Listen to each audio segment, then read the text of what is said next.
Thank you. All right. We got a great backdrop this morning. This is really good. It's great to be back in Brevard County. It's great to be here with you, and we're going to have a great bill signing today, which is really, really significant, and it's just yet one of many other things that we've been able to do this year, and we've got more to come. Before I get into some of that, I want to welcome the folks that we have with us today. We have our Director of the Florida Division of Emergency Management, Kevin Guthrie. Hopefully you won't be seeing him on TV this hurricane season, but we'll see. Jacqueline McLaughlin is a mother of 3 and a small business owner. Jeremiah Gonda is a father of 10, and they're all here, and he's a small business owner. We have Senators Mayfield and Wright. We have Representatives Soroy, Brackett, Tremont, and McLean, and I want to thank them for their role in helping deliver this piece of legislation here today. Before I talk about some of this,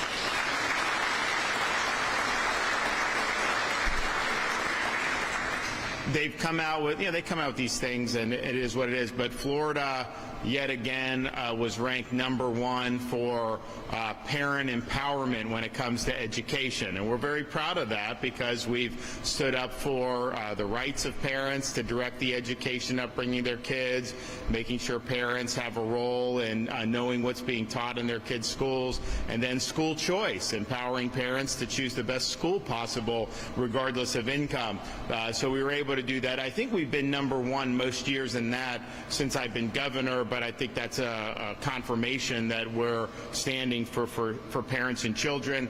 And then there was another thing I started seeing this morning, U.S. News, Florida #1 in education. And, you could tell, like, they didn't want to admit that. It was like, oh, well, they've been controversial in education, and yet the data is very clear that we're #1. Part of the reason...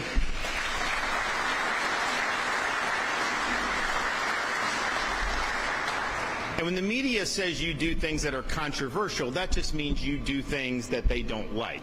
It doesn't mean it's actually controversial, because what we're doing, the vast majority of people know, is common sense, but that's just kind of how they cloak it. But maybe part of the reason we are #1 in education is because we've been willing to take on those fights and win those fights on behalf of the people of this state. And that's whether it's making sure that our elementary schools aren't indoctrinating kids, whether it's making sure that we don't have some of the nonsense in history class where they distort history. Maybe it's because we're actually focusing on education rather than indoctrination that we're able to do so much better. And so we're proud of that, and we're going to continue to do it. And we've done a lot in terms of some of the bills I've signed with respect to education already. We got more stuff coming down the pike in the budget, but we're proud of that. And notice also with higher education, you weren't allowed to take over university campuses in Florida with your nonsense. That does not fly here.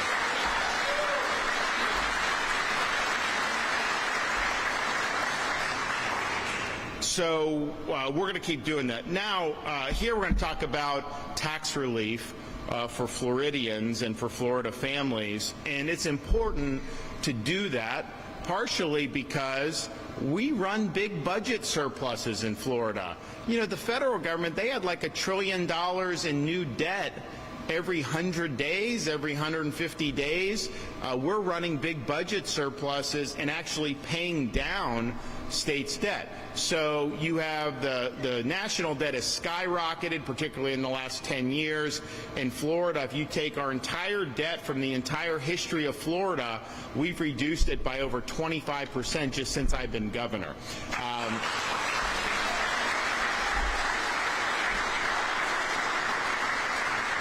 I got a friend of mine that's a U.S. congressman. He's very smart, MIT. So he created the national debt clock that they have in like New York City, where it's constantly being rung up, and he made it so that you had one he can wear on his jacket pocket, and it's like GPS and Bluetooth, and so it's constantly updating it. He charges it, all this stuff, and so he brought me one.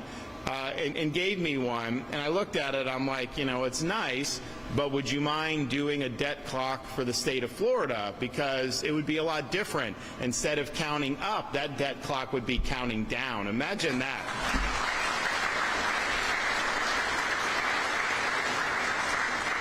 So we have done that, and we, in the budget that I haven't signed the budget yet, but we're going to have, I think, another $500 million as part of our accelerated debt repayment program. So we're going to retire even more debt, and only if it's advantageous for us, because sometimes not paying it off right away is smarter, depending, so only if it makes sense. But we're going to do that, and you're going to continue to see the debt decline in the state of Florida. And since our work since I've been governor, we have the lowest per capita state debt in the entire United States. It's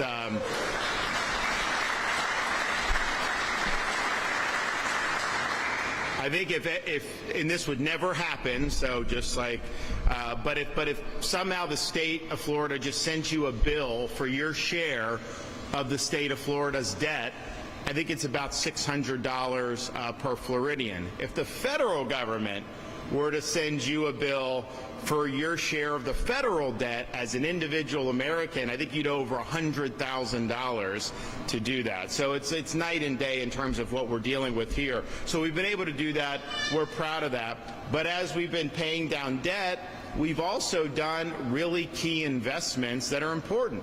We just did another big thing for the Indian River Lagoon restoration, and to continue that, which is really important. We've done Everglades. We've done things for Southwest Florida, mitigate red tide for the Gulf Coast communities. We've done things for blue-green algae. We've done really serious investments and improved Florida's infrastructure, particularly water infrastructure, in ways nobody thought was possible. We also, in terms of education, are running the best. We have all this school choice. They said, oh, you're not going to give schools money. And we have more funding than we've ever had in the state of Florida per pupil. We've also increased teacher salaries by billions of dollars since I've been governor, and this budget continues to do that, and we'll be highlighting that in the very near future. And then infrastructure. We've got all these people moving here. And, some states just beg people to move to their state. We don't do that. I mean, it's a free country, but they're coming because they know it's a better quality of life and it's better governed. And so that just means that whatever it looks like on the roads, 2 years, 5 years, 10 years, you're going to have to plan for this. So we saw that. We already have places throughout Florida, particularly Central Florida, where there's bottlenecks. So we have put in $5 billion to accelerate projects in addition to what we're already doing. So we're moving projects up that weren't even supposed to start until next decade. We're starting them now, and you're going to end up completing these 7 to 15 years ahead of schedule. That's a lot of time saving people to sit in very bad traffic. So on infrastructure, we've been doing really, really well.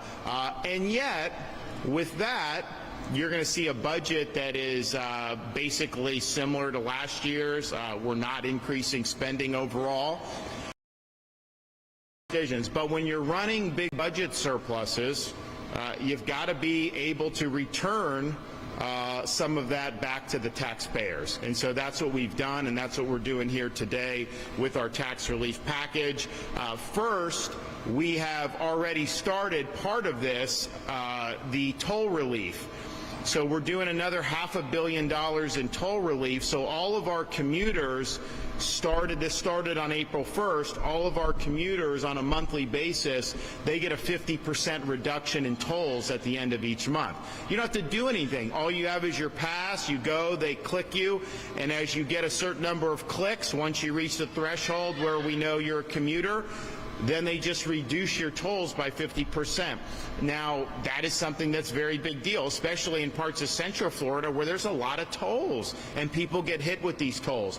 So that's great. That's been very successful. We did that in 2023. We're now doing it again starting April of 2024, and that'll run for a full year, calendar year, from 2024, April 1st, all the way to the end of March of 2025. And that makes a difference, especially as gas prices are going back up. People need relief. So that saves families. Some families are saving hundreds of dollars just on toll relief because of what we've done. But we also, so that's $500 million. Then we have the bill I'm signing today, which is another $1 billion+ in tax relief. for Florida families. House Bill 7073 adds to what we've done on toll relief to make the total savings for taxpayers in excess of $1.5 billion. And just to put that in perspective, before I became governor, we never even came close as a state to doing even $1 billion in tax relief. I think the record was probably like $400 million, $500 million. We've done, just since I've been governor, close to $7 billion in tax relief for taxpayers, and that's across a whole range of things. I know we've got a big family here. Last year, one of the things we did, we made permanent elimination of sales tax for all baby items. Diapers, wipes, strollers, cribs, you name it, no tax if you're raising children in the state of Florida. That's a very good thing. That's very attractive. So here we're doing some new things, but also doing things that have been very successful in years past. So many of you know we typically do these sales tax relief holidays, which are very important for Floridians and for families. So our back to school relief is a 14-day holiday. It allows you to get no tax on many clothing items, school supplies, computers, learning aids, and that's something that really helps a lot of families prepare for school. We also do the disaster preparedness tax holiday.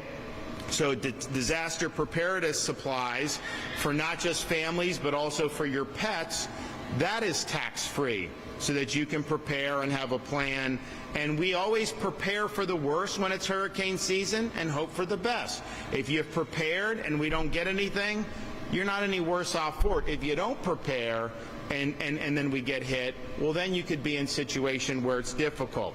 We also are doing for the whole month of July our Freedom Month. No tax on recreational items, no tax on things, fishing supplies, boating supplies, athletic equipment, you name it, tax-free for the month of July. That is really, really significant. We want to get people outdoors. We want them to have fun. And oh, by the way, last week I announced for all of Florida state parks, all 4 days of Memorial Day weekend, no entrance fee for Florida residents. You can go and enjoy all of our state parks. We think it's important that people are out there enjoying our great state.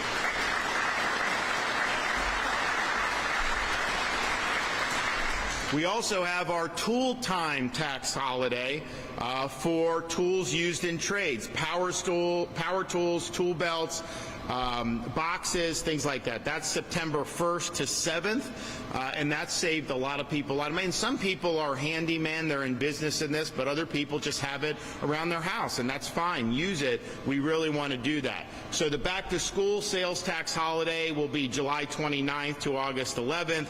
Disaster preparedness tax holidays, 14 days in both June and August, which is really, really significant. And of course, the Freedom Month is for the entire month of July, and we really like that. Now, we're also doing, in addition to the sales tax relief, in addition to the toll relief, we're also doing some additional types of relief, and these are not necessarily things we've done every year. Some of this stuff is new. One, we are waiving all taxes on insurance premiums for a full year for homeowners policies and flood insurance policies, and so we're trying to provide relief. And that's in addition, we also did hundreds of millions in this budget, as well as on top of $400+ million we've done over the last 2 years for My Safe Florida Home. People can get grants to match, make home improvements, and they're able to get lower insurance rates as a result of those fortifications and improvements. There's a waiting list for the program, so the legislature put more money in, and so we're going to work through that and hopefully get it to where people who want it are able to benefit from it. Another thing that we're doing, child-focused tax credits. So we are now doubling the state's investment in the Strong Families Tax Credit from $20 million to $40 million. So this provides tax credits to companies that make charitable contributions to child welfare organizations. And we've got a lot of great organizations. The First Lady, through Hope Florida, is working with a lot of these organizations to help serve communities, but particularly to serve mothers with young children, and it's made a big impact. So I think this tax credit will help fortify those efforts. Another great idea is there is now a new tax credit for employers who operate or support a child care program for their employees. So child care has been really, really difficult. It's expensive, and there's not enough options for a lot of parents who are working.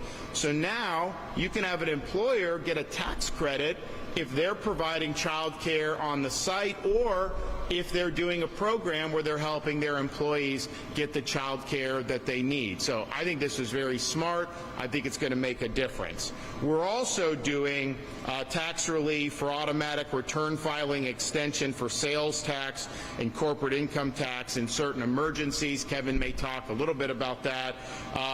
We are also creating a corporate income tax credit for businesses that hire Floridians with disabilities. And so this is 3 years, $5 million a year. And if you look at some companies that have done this, like Publix, they're providing opportunities for all these great people, that have unique abilities and have certain challenges, and these are very productive citizens, and they do a great job.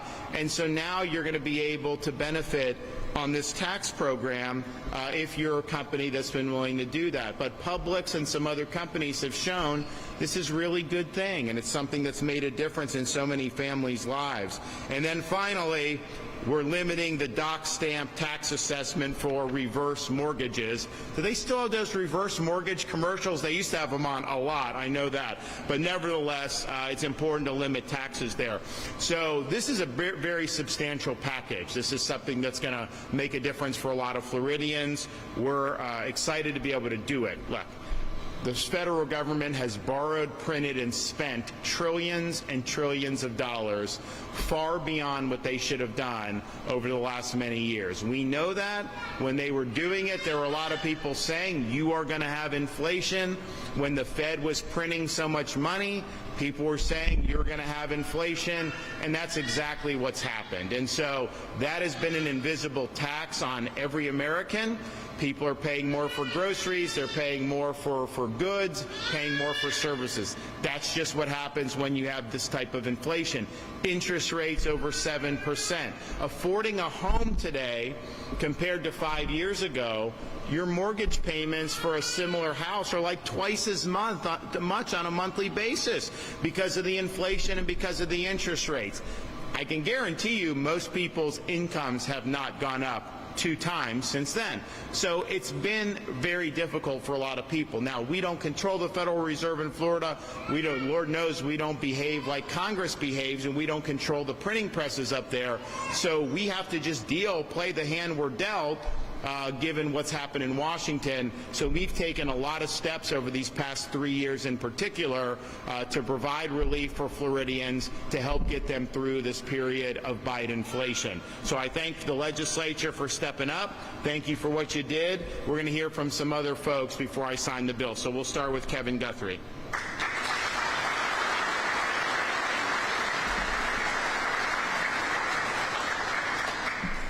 Good morning, everyone. And Governor, as always, thank you for your leadership. You're steadfast in your support of the Florida Division of Emergency Management and emergency managers across the state, and I certainly appreciate that.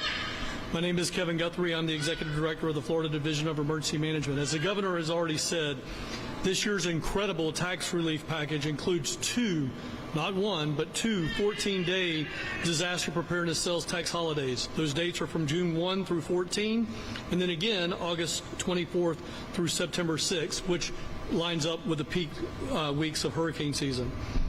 Some examples of the eligible tax-free items include reusable ice at $20 or less, flashlights and lanterns at $40 or less, batteries, fuel tanks, radios costing $50 or less, tarps and ground anchors or tie-down kits costing $100 or less, coolers, portable power banks costing $60 or less, smoke detectors, fire extinguishers, carbon monoxide detectors costing $70 or less. And one of my personal favorites that we saw an increase this year on is generators costing $3,000 or less. That's up $2,000 from last year's legislation. So again, Governor, thank you, and the legislature, thank you for everything that you're doing for us there on these tax-free holidays. The holidays also include several items related to the safe evacuation of household pets. Do not forget that your pets are a part of your family too. You can find a full list of disaster preparedness supplies included in the two 14 tax-free holidays at floridarevenue.com/disasterprep. Now let me talk about preparedness for just a second. With the 2024 hurricane season right around the corner, right now is the best time to finalize your preparedness plans, identify what you need for your kit, and then take advantage of the tax holiday June 1st through 14 to prepare that kit. We know that there are many, many predictions for a very active hurricane season. I don't want any of you to get focused on that. I want you to get focused on your family and just one. That's all I need you to do. Let my team worry about the big hurricane season, the multiple disasters that may or may not come our way. That's what we're there for. That's what the governor's put me in this position to do. I also want to take a moment and share some key disaster preparedness tips that we at the division promote year-round. Number one, make sure you have ways to receive weather alerts. Make sure you have an app on your phone. Subscribe to your local county, Brevard County. If you live here in this area, they have a local network that identifies you of what is going on in your area. Obviously, the State Division of Emergency Management has it as well. Next, prepare an emergency kit. For a full list of what you should put in your kit, go to floridadisaster.org/kit. Make sure that you have 7 days worth of supplies. We've upped that in the past from 3 days to 7 days. We want you to be able to be self-sufficient for up to 7 days. The third one we want to let you know about is know your home and know your zone. Many times in Florida, especially if you go back to Hurricane Irma, we over-evacuate by millions of people. They do not need to evacuate. So please know your home. If your home in Florida was built after 2004, you're most likely at 115 or 125 mile an hour sustained winds. Therefore, if we have a hurricane that is less than that, you don't need to evacuate. You would only then need to evacuate for water. So look at the storm surge. Know what your evacuation zone is. For you guys that are new to Florida, an evacuation zone is not a flood zone. They are two separate issues. Make sure you know what your evacuation zone is. So again, floridadisaster.org/know. Important records and documents, you're going to want to make sure you have those. Make sure you have your birth and marriage certificates, Social Security cards, passports, wills, deeds, insurance documents in a safe deposit box or in a waterproof location, or better yet, carry them with you when you evacuate. In conclusion, I do want to say thank you, Governor, thank you, Legislature, for everything that you do for the Florida Division of Emergency Management and the Floridians to take necessary preparedness steps. And just before I finish, Governor, I know that you know this, but there has not been a governor. I've been in this job now for 34 years, not with the state, but in public safety for 34 years this October. I've gone through a lot of governors. I worked for 2 governors. There is not a governor that has done more for emergency management and public safety in this state than this gentleman right here.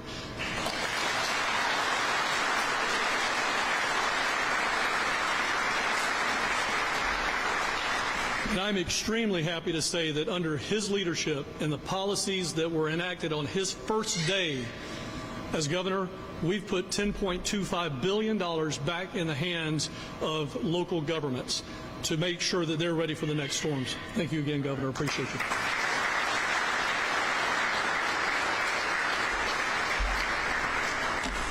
Yeah, I mean, if you look at Florida, we obviously, first, when they say busy, they always say that we don't know. I mean, you just don't know. You got to prepare. And here's the thing. It doesn't even, you could have a busy hurricane season and nothing could hit Florida. You could have a low hurricane season and have one hit us. So it really, whether it's high or low, it's really a question about be prepared. And you never know what's going to come our way. We've had some close calls on the east coast of Florida. They typically tend to bend as they get kind of in this area, knock on wood, but you still got to prepare. You just don't know what's going to happen. And yes, we have to deal with this, but you would not want to have another state looking after you, given what Florida is able to do in response to these. And it's not just us at the state level. You know, it's the sheriff here and his folks. It's your local folks in your emergency management in Brevard and other counties. We've got a lot of great people that are involved in this. That's why you look at something like Hurricane Ian, Category 5, that not only hit Southwest Florida, swept across the entire midsection of the state, millions and millions of people without power, and it was the fastest power restoration in the history of major hurricanes. I can tell you, if that happened in some other states, there would have been people without power for like a month and a half. And instead, you know, most people were within 48 hours, 72 hours, and then when there were some places in Fort Myers that was taking a little long at Cape Coral, we helped surge more people there to get that done. So that's just something that we think is important, and we're happy to do it. Hopefully we don't have to do it this summer, but we'll be prepared. But if you look at like Southwest Florida with Ian, it used to be you get hit with a Category 5, like you're wiped off the map and you never recover. Look, they had a lot of damage, don't get me wrong. But I mean, it is booming there. People are investing there. They're doing all this. So these things take time, but there is no question that that area is going to be very, very strong for many, many years to come. And that's really what it's all. And I don't think, you know, if we hadn't rebuilt the bridges, if we hadn't have done all those things very quickly, gotten the power back on, who knows what would have ended up happening. So Kevin's done a great job. His team's done a great job. And as I said, hopefully you can have an enjoyable summer without seeing his mug on your TV set. And if we're able to do that, then you're probably going to be okay. I'd also just, you know, we're here at Gator's Portside. I want to thank them for hosting us. I mean, they've got really fantastic stuff here. So if you haven't been, it's definitely worth doing. You know, we're here in Port Canaveral. I know they'd love to see you. So take some time if you're in the area and stop by. Okay, we're going to hear from a couple of our residents. So we'll start with Jacqueline McLaughlin. Hi, good morning. Thank you, Governor. What an honor it is to be here today with the greatest governor, I think, in the country, in the free state of Florida, talking about our favorite thing, tax relief. I'm Jackie McLaughlin. I see a lot of friendly faces out here today. I am been in Brevard County. I've lived in Florida my whole life, but Brevard County since 1992. My husband, who would have normally been here with me, but we have family business, he's working up in Titusville. He was born right here, as were all three of our daughters. I still had two. We went to Titusville High School. I see some Titusville High alumni in the crowd today too, so go Terriers. And we still have two kids currently here in Brevard schools. Our middle, Kate, is dual enrolled, getting a, I don't like to say debt-free, a debt-free college education at Eastern Florida State College while she's at Titusville High.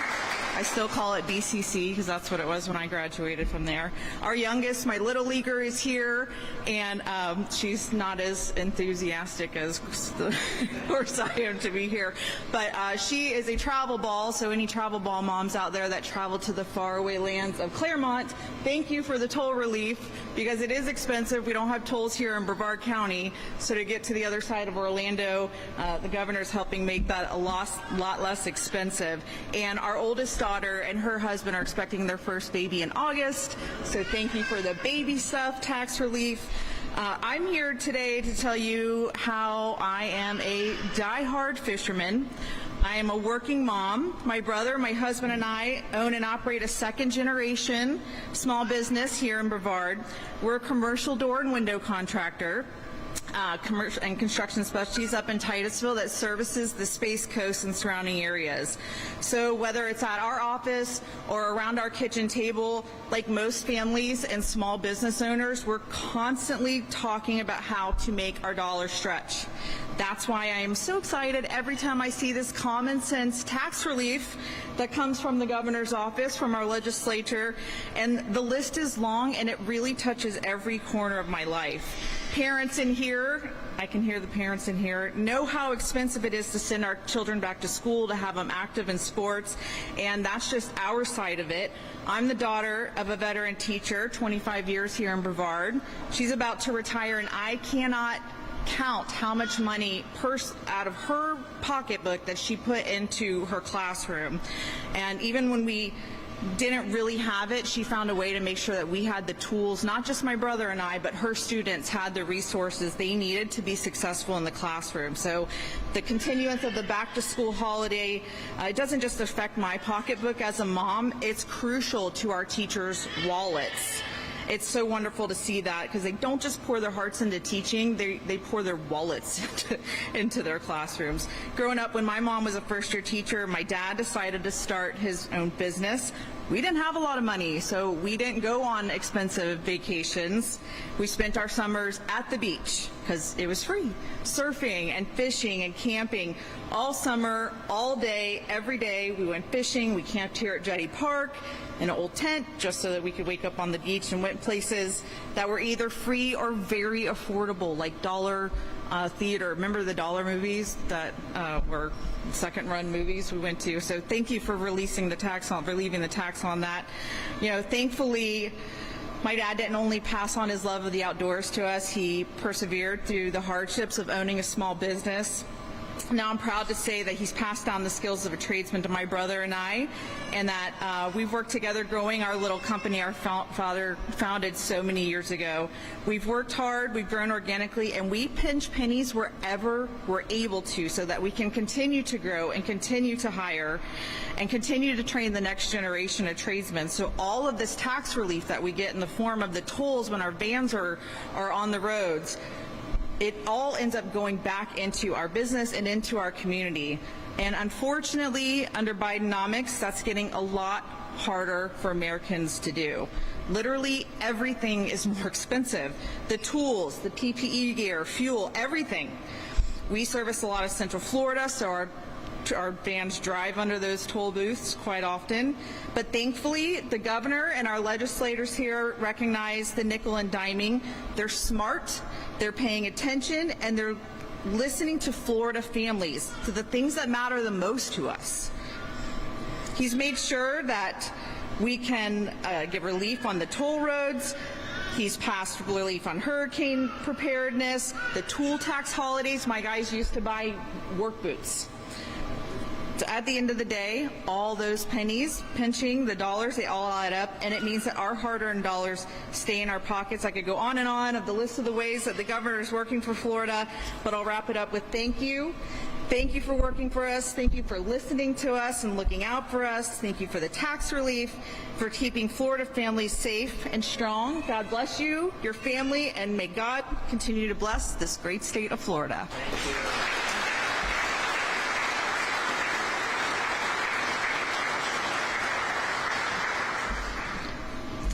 Thank you, Governor DeSantis. Thank you, Sheriff Wayne Ivey, my boss. It's an honor to be here. It's an honor to work for the Brevard County Sheriff's Office. Honor to represent families, big and small, all across Florida. And I'm grateful for the opportunity to share with you how my very large family is going to directly benefit from the Freedom Sales Tax holiday this summer. So, as you know, my family, we're a big family. We're taking about 2 rows over there. I've been married for 21 years to my incredible wife, Laura, and the Lord has blessed us with our 10 beautiful children. Yeah. One of them is particularly loud right now, but that's okay. So we've lived in different places, but we have spent most of our time, our marriage, living right here in Florida. So Florida means so much to us. We're a big family, and we own a small business. We own and operate Full Armor Krav Maga, which is a self-defense school located in Melbourne, Florida. When we're out and about, you can imagine the reactions we get, especially all of our kids trailing along with us. The reactions from people, the big wide eyes, the mouths and jaws drop to the floor. And we get asked all the time, how do you do it? How do you make this happen? How do you manage such a big family? I work for the sheriff, so robbing the bank is just not an option. But really it comes to 2 important things. Quality time, the time we spend together as a family, growing and strengthening that family bond, and raising our children with a strong value system. So enjoying quality time, how do we do that? For us, we love to be outside. We love the outdoors. We love camping, we love fishing, and you can imagine the cost that comes with those type of activities with a family our size. We love traveling across the state and visiting all the state parks, and we especially love swimming in the beautiful freshwater Florida Springs. But that means a lot of inner tubes. And I gotta tell you something, every one of my kids need their own inner tube. If you're traveling across the state, we talked about tolls, and so we are grateful for the governor's toll relief package that's going to help our family save a lot of money, and now we can use that money towards other things like buying a lot more inner tubes. All these things we enjoy, and with the sales tax holiday, it's going to make our summer that much more affordable, so we are so grateful for that. Quality time, number one. Number two, raising a family with a strong value system. And one way we do that is homeschooling, education. We can reinforce the values that we want to teach to our children. That's important to us.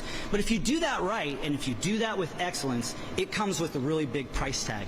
So we are grateful for the sales tax holiday, the back-to-school savings that our family is going to receive when we purchase things like educational materials, resources, puzzles, when we purchase clothing, all those things that enrich our children's education. We're grateful for that. As a middle-class family, raising 10 children, being frugal is a necessity. And especially now in the times we live in, when you have crazy high inflation, when the economy is really hurting us right now, it's at that time that we look at the tax relief that the governor is initiating and creating for us. And now, we're using the Freedom Sales Tax holiday, our family and other families all across Florida can start to do the things we want to do this summer to build those precious memories that strengthen our family. And we're grateful for it. And now, here we are, and we can have a summer that our family is going to remember forever. And so we thank you, Governor, and we appreciate it. God bless you all.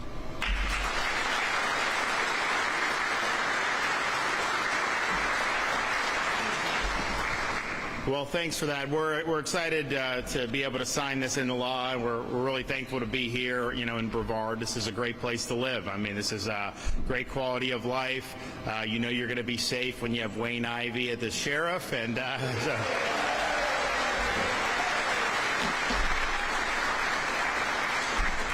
I know we've had, you know, a lot of good folks here, really involved in education, a lot of other stuff. So good on Brevard for that. So anyone that's going to participate in the bill signing, you can come up and stand behind here, and we'll make it official. So come on up if you're participating.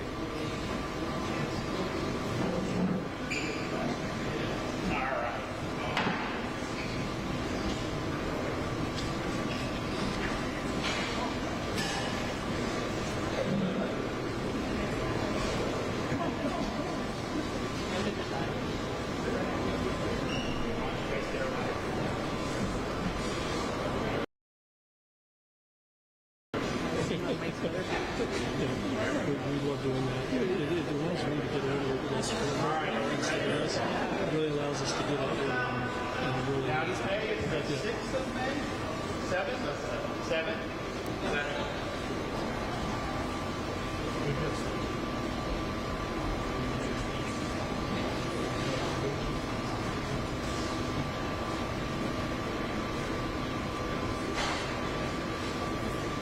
Okay, you want some of these? Nobody else?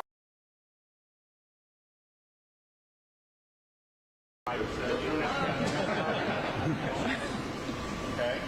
You want one? Yeah. Who else? Okay. Here, pass it down. I got one more. All right. Kids, any other kids in the gallery? All right, good enough. Okay. There you go. Anyone else? We'll give one to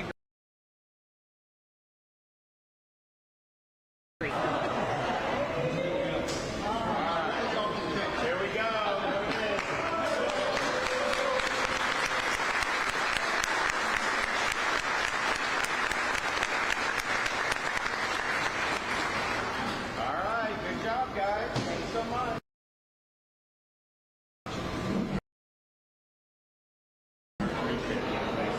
we come to the bars and stuff. I know, we should. Safe travels, Governor. Yep. Thank you, Governor. Oh, yeah, thank you. Appreciate you. Thank you, sir. Thank you. Yeah, thank you. Yeah, of course. Thanks, buddy. Yeah. Well, we were able to hand out the non-permanent markers for the kids. We learned our lesson on that years ago. And if you're keeping track of 10 kids at home, I think the last thing you want to have to worry about is Sharpie all over the walls of the house or all over them. But I will say, if you have any advice on helping with a very testy 4-year-old, my wife and I would love that, because we've got a lot going on even with 3 in our household. So this is great tax relief. We're going through the budget. We're going to be able to sign the budget probably in the not too distant future. And I think it's going to, we've highlighted a lot, we'll highlight more, but this is really as good as it gets in terms of how government's supposed to and spending in states like New York and Illinois like you wouldn't believe, and the citizens are getting hosed as a result of that.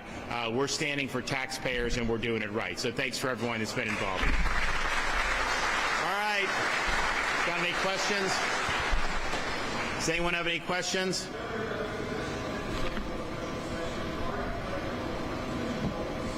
So I have no plans to call a special session. You know, I've been asked, would you do more immigration? Of course I'll do more immigration. Would you do this? Of course I will.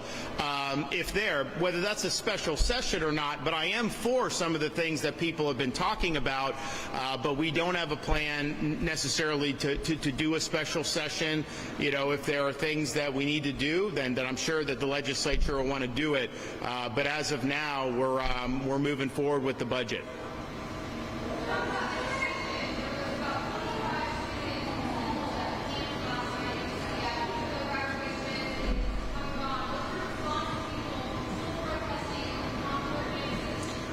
Well, you can say what you want. You can have your beliefs. You can even protest within normal limits, but you can't commandeer property that doesn't belong to you. You cannot disrupt the operations of a university, and you can't weaponize your protests to attack other people.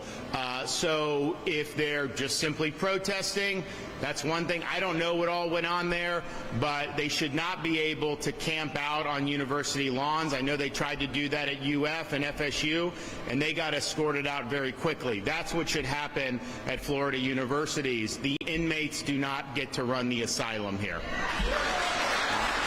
Thanks, guys. See you later.